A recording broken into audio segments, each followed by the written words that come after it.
Welcome to the next in a series of PSP Turnkey Solutions educational workshops. Today's topic is meetings and incentive travel and trade shows. With me today is Diane Heffernan, Chief Events Officer for CCE Global Meetings and Incentives, and Laura Palka, CEO of Trade Show Solutions. Welcome, Diane and Laura. Hello. Hello, everyone. All righty. So, Laura, let's start with you. On March the 13th of 2020, a national emergency was declared in response to the COVID-19 outbreak. As we all know, business came to a screeching halt, and this was not true in anything more, well, it was mostly true in the travel and trade show industries. People stopped flying, trade shows were canceled, and everyone entered what we called a new normal, with companies pivoting to find new ways to operate. Before we talk about all the things that they did, let's really focus on the future, and that is, what do you see as the forecast for the remainder of 23, and what do you see happening going into 2024? So, Jamie, as you so aptly put, everything came to a screeching halt. And for the exhibition and events industry, the pandemic was a near extinction event for us. We lost in just the corporate segment over 3 million people to produce the work. And as things have been coming forward, we have been returning to pre-pandemic numbers, but things are quite different. We are, I'm sure we'll go into this, but we're dealing with a lot of new people that are not seasoned professionals, a lot of training, a lot of increased cost to produce the shows and events. And while our businesses are showing profits again, our balance sheets were so badly hit that it will take 3 to 5 years for us to recover. And that's understandable. Diane, I started with trade shows, but your meetings and incentives, but I'm going to lump you into just travel as a whole. And again, with COVID coming to a stop, what did you do? Well, the first thing that we did was reschedule all the meetings. And then once they were canceled, we had to try to get back deposits for clients. We had over $500,000 worth of airline tickets that we had to negotiate with the airlines to get the money back for our clients. It was a long process. It took us about 3 months to do that. So besides all the work that we did planning all of that, booking all of those tickets, we spent time and employee were paid to refund all of those tickets and reorganize all of those meetings. It was quite honestly a nightmare. I stayed busy with trade organizations. I belong to several associations for meeting planners, and we did a lot of virtual meetings, just getting together and talking about what everybody was doing until things started to come back. I think social events started coming back a little bit sooner than anything else. Incentive travel came back slowly, smaller, budgets were smaller, and meetings are starting to come back again now. I don't know if you want me to keep going, but 2023 was interesting to say the least. We're finding very much the same thing that Laura did. We had lost a ton of money. Some of the hotels are not quite where they should be. 4- and 5-star hotels are very understaffed.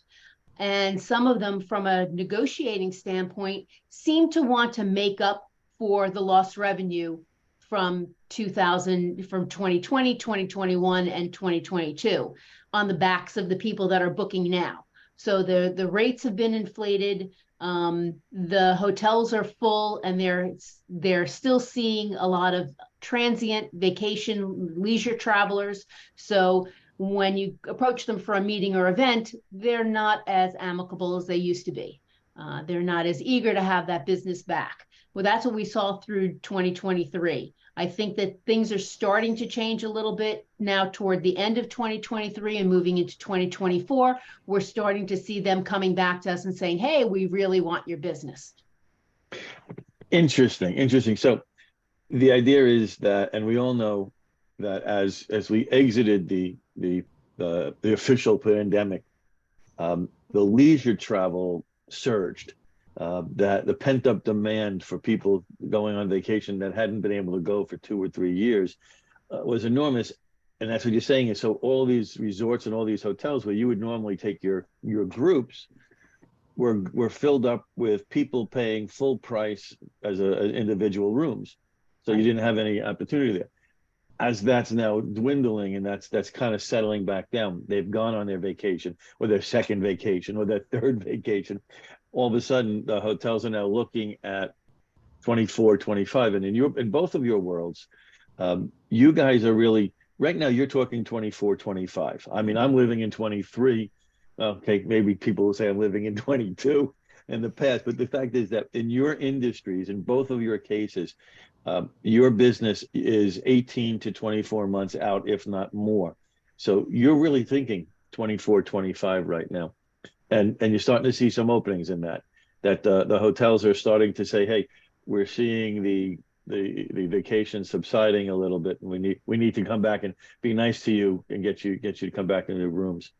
You know, and I'd like to say that we're looking, at least on my side, we're looking 18 to 24 months out.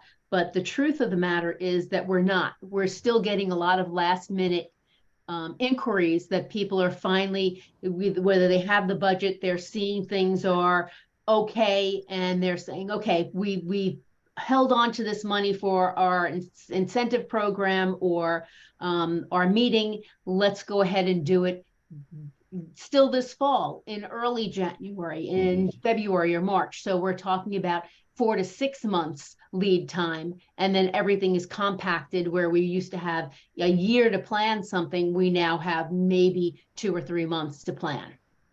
Okay, that's a good sign. What's the reciprocal, or so that the if we're going to do our sales incentive meeting or whatever it is in the next 6 months, what's the cycle to do it the next time? You know, if they do it yearly, do they do it every 2 years? Is getting one rushed into this year, pushing off 24 and then skipping that into 25? Well, Jamie, one of the things that's also a factor is that because of the rise in crime in many of the major cities across the country, we're seeing a shift to the South and the Southeast for territories. And what we're predicting is that once these cities began to lose the revenue, not only in the direct spending that trade shows and conventions bring to a community, but also the tax revenue, that they're going to be scrambling to try and bring the business back. But between the homelessness, the crime, you know, it's truly affecting some of these major cities across the country on from the show organizers and who's going to attend. And then that coupled with the pilots and the chaos that's still in and around airline travel. You know, if a flight gets canceled and there's too many people booked on the subsequent flights, then a person can't get to their destination city in 2 or 3 days. Well, the conference and the show's over. So there are a number of obstacles that are getting in the way. And even this year, I had a client move their user conference from Atlanta to Florida, just simply because of safety. Interesting. And you just mentioned, I just want to touch on that perfect storm of travel troubles that you're both going to, you both mentioned, you'll talk about it a little bit more, is short staffs. Due to COVID, there was that great, I don't even call it that great resignation as much as that great reassignment. Is the pilots retired, but flight crews and personnel were no longer working in an airline industry, had to go out and find new jobs, found those jobs, and then are not returning to the airline industry itself. So there's a shortage of staff. There's a shortage of, I'm going to call it a shortage of aircraft. And you talked about it a little bit in both of you, and that is the need to recoup the significant losses of during COVID.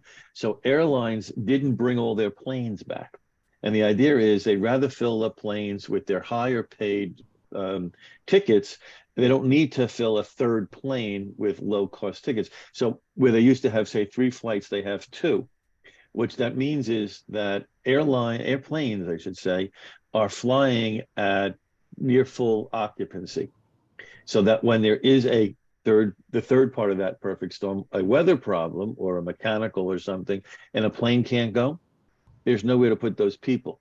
And so there's just huge delays and horror stories. And I was sharing with someone is my daughter was going back to Ohio on a Saturday morning, and on the way to the airport, so where she's 2.5 hours before flight time, she gets notification her flight's canceled, and there were no other flights to Ohio Saturday or Sunday.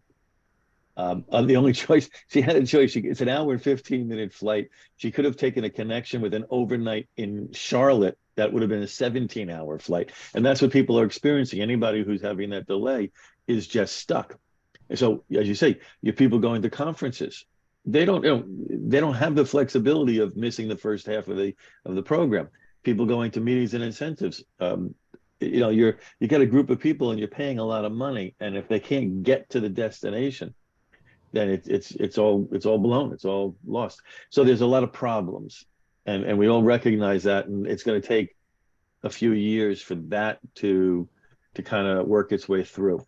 Well, the thing that we're experiencing now, Jamie, if I can interject, is that in the past, we've always, we have a force majeure clause in all of our hotel contracts, but that might, a pilot strike or an FAA slowdown may be covered. But when it's flights that are canceled due to no staffing issues with the airlines, that's not covered. So if you're, or weather would be at the destination. But if you have people that can't get down there, and say the majority of your people are coming from the New York area and they're going to Orlando, and 50 out of 150 people can't make it, you're not covered for that. So we're having to rewrite those clauses to try to cover yourself and try to mitigate that exposure. And it's a whole new thing of trying to get that past the hotel lawyers, because they don't want to agree to that. But it's a real problem that we're having. So I want to change the topic for just the focus for a moment and talk about what does it new look like? I'm calling it the new as opposed to the old new. We heard a couple of different things that we know that have happened with both of your industries, both of your sides of the industry, is hybrid events or not in person. Health and safety measures have changed things dramatically. Digital transformation, more people are going to trade shows electronically. I don't know if we're able to do an incentive trip electronically, but if you can figure that out, Diane, you'd be worth a lot. You'd be riches. And reduce attendance. And I have to stop with that one for a moment. And Laura, you had such a great line from as COVID began and as shows started to come back. You said there was reduced attendance, but the people who were attending the trade shows were the important people, were the actual buyers. So in a company, instead of sending 4 people, they sent the 2 important buyers, and that you saw trade shows that were actually succeeding in these difficult times. What does today's trade show look like? So we have to remember that that a national trade show is truly an industry community. And so what you're seeing, very much like when you watch the New York Stock Exchange. You're seeing companies that are vying for market share. You're seeing more closer collaborations with show management to be able to get the maximum amount of exposure through partnering, through sponsorship opportunities and marketing, advanced marketing opportunities for these companies. You're looking at leaders who took the time during the pandemic to really focus on their R&D pipeline, expanding their space on the trade show floor for more hands-on demonstrations and more educational programs. I would say that the push for virtual events during the pandemic was an extensive learning opportunity on what does that look like and how to monetize it. But overall, the consensus is face-to-face is far more desirable and far more effective.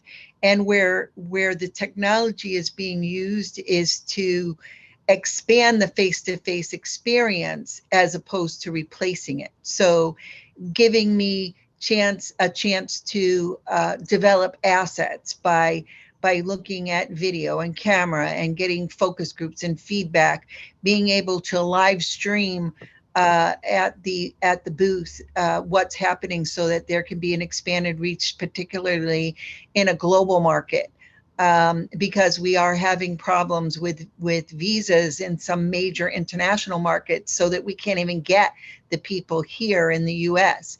I spent the day with the Exhibition and Conference Alliance advocating for our industry, and the visa issue was top of the list out of the three very important aspects.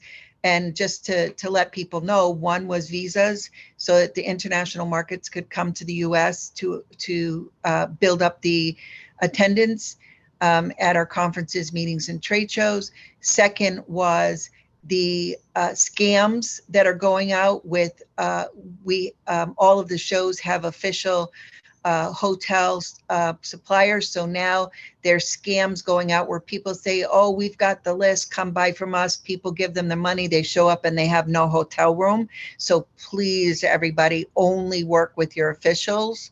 And attendee list. Oh, come on, we've got the attendee list. You can buy it from us.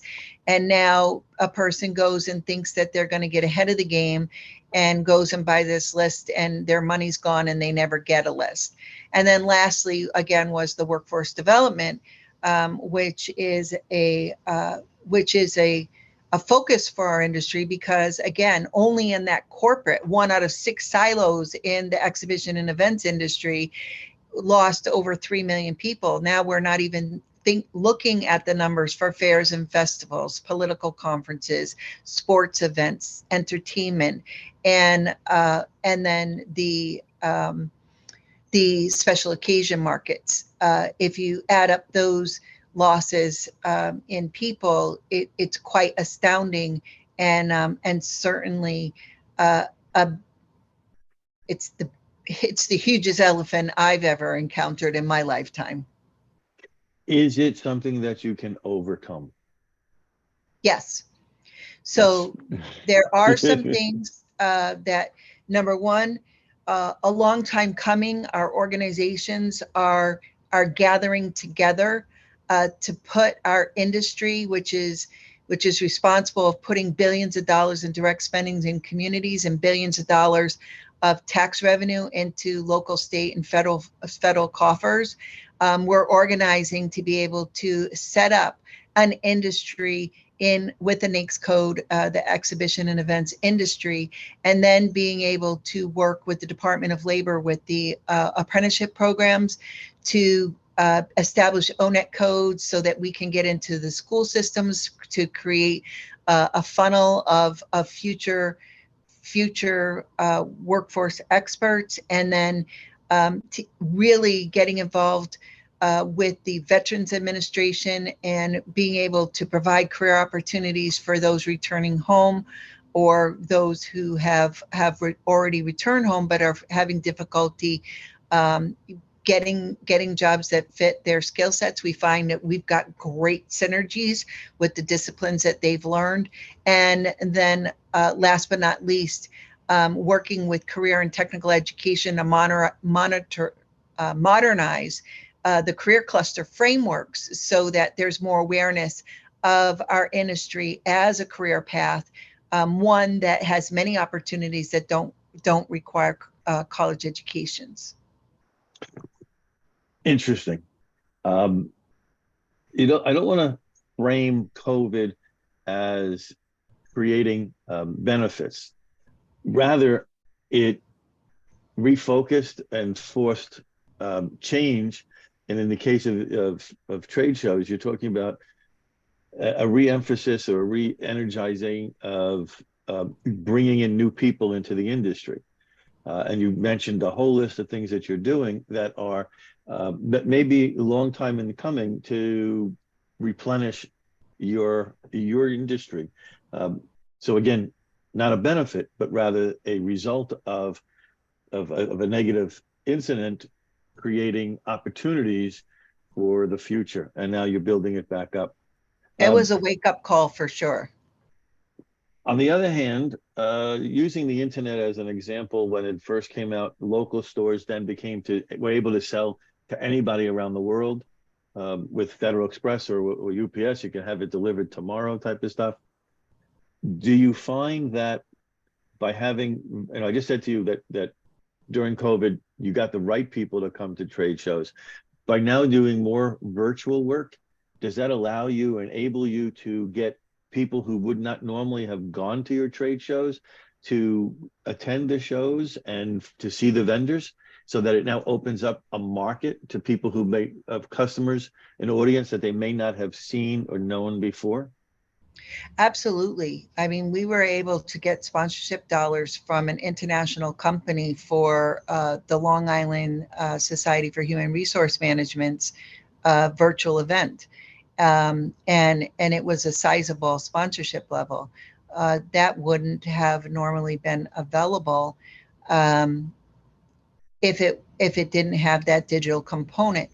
The other thing that we see happening is that there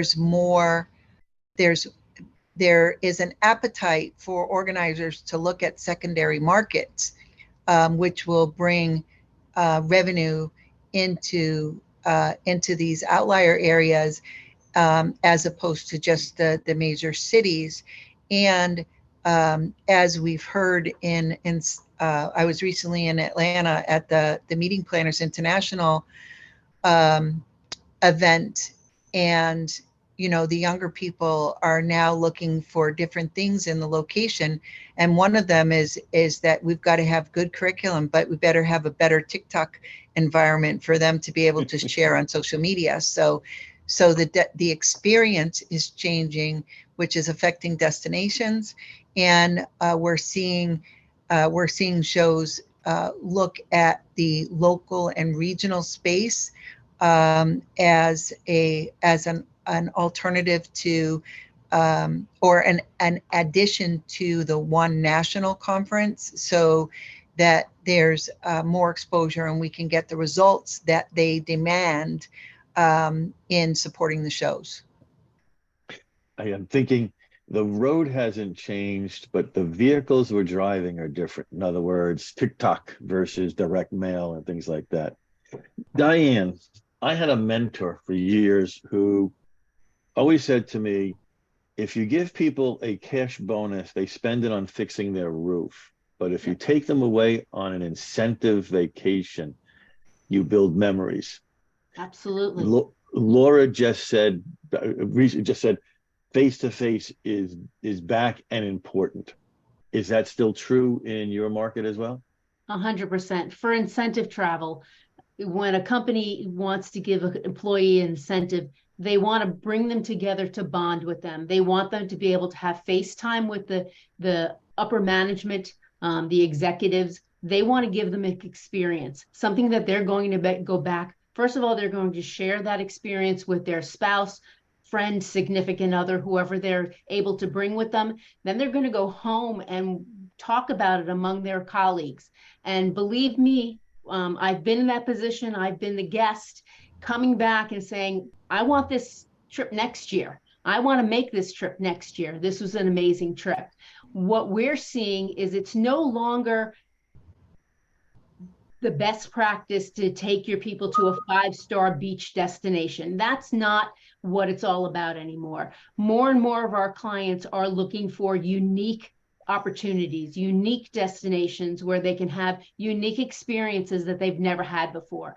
I can, with my salary, I can buy a beach destination. I can go to Fort Lauderdale. I can go to Miami. I can't go to the Amazon. I can't go to the Galapagos Islands. I can't go, or I probably wouldn't do that myself. It's something that you want to experience with a group. And you want to make sure what we're being asked to do is, instead of when they get there doing these large blocks of activities where you have 100 people and 25 of them do ATVs and 25 of them do zip lining, doing smaller, more catered, more personalized activities so that within the group, they can be doing things that they want to do on their own or with, just a few other people, but come together at night to have that dinner experience with the whole group and be able to bond with their other colleagues and come back and share that experience with the people that didn't make the trip this year. And one of the things I'd like to add on to that too is that, when you look at the corporate trade show market, that is their physical presence to the public. They're not on Main Street. They don't have that curb appeal. But what they do is that they would typically create a branded interior in the office space. They would be able to create a culture. There were some visual elements that showed the rewards of success and working hard, whether you were in a cubicle or a glass office. There were conference rooms, all of these visual aids to corporate culture, and all of these elements that used to exist in the corporate environment to help build ambassadors for your company are fading away with remote workers. So these different types of visual components, these experiential elements are necessary to be able to maintain the cohesiveness of the organization, even to the point that we have on the promotional side of our business been developing branded office packages so that when your employees are working at home, that they're using a stapler with your logo on it. They're having a desk mat that has a pattern that represents that interior design element that speaks to your brand, so that that along with apparel for not only them but their family members who now they're interfacing with, so that they can build that loyalty and that cultural experience. Did you say trade shows are no longer for customers only, and that they're now for employees as well? I mean, you just described, all the things that you would do for a client, and now you're doing those things for your own employees to make them to feel a part of the organization. Yes. All right. She's shaking her head. Yes, I must have got that one right. Diane, you took my next question and answered it already. So I'm going to say good job, because that was, and I'm going to turn to you, Laura, and say, what is it that makes for, you may have already answered this, but what is it that now makes for a successful trade show exhibitor? It's really important to bring the data. So this is no longer an environment for show and tell. You really have to do the homework. You've got to understand, what is your why? Why are you participating in the event? And what is your message? I mean, we recently experienced a discovery call with a client, and they had convinced themselves that their product was, while it was intended for one market, that it really was catering to an exact opposite market. And so as I started to review how they were presenting themselves in their visual communications and in their digital communications, I started to see that they sold themselves so well that that's what their message was, and that they weren't receiving the success that they were looking for that was in alignment with their growth goals. They were receiving success in the complete opposite plan, because they convinced themselves that no one would take them seriously. And so they had altered their brand and the questions that they were doing in videos at fairs and festivals, and in my opinion, it was missing the mark. They had strayed from their goals and objectives, and there was a misalignment. So the outcome of that is that companies really need to look at who is their target market. They really need to revisit all of their visual communications. And if they pivoted, make sure that those things are all in alignment with the new marketing messages. If they didn't pivot and they stayed the course, they have to make sure that the shift in the market didn't cause them to be contaminated, so to speak, so that while their messages are still on par with their growth plans, that their tainted perception of what the market is going to pay for has caused them to shift and depart from their core competencies. Okay. I want to kind of wind this up. I don't want to take up too much of your time, because I know the two of you got to go back to sending people away. But Diane, what's the one overall thing that you would say? What is your outlook for the future? I would say my outlook for the future is strong. We're seeing 2024 come back with a vengeance. More and more clients are, if they've hesitated doing their event, they're looking to do it in 2024. Most of them are looking to spend the same amount, maybe with less people, for our meetings on our meeting side. Sales meetings are maybe not doing the bigger meetings that they used to do, but we're doing smaller regional meetings. So where we would have been doing one large meeting, we're doing 4 regional meetings rather than bringing people further. So people are being more purposeful about what they're spending their money on, what meetings that they're holding, and making the most of it, so that we're having the discussions about why we're having this meeting. You asked the question, Laura, the why, and how we're going to give that message to the people that are attending that meeting. And whether it be an incentive trip or a sales meeting or a board meeting, the focus has to be on why we're doing this meeting and making sure that the message is being determined in advance and well thought out, and spoken to with every element of the event. Laura, I'm going to answer for you on that one. Ditto. Well, I have to say one thing though. I think we have to change the mindset in our expectation in both travel and in meetings and conventions and trade shows. There is enormous amount of new people on all sides.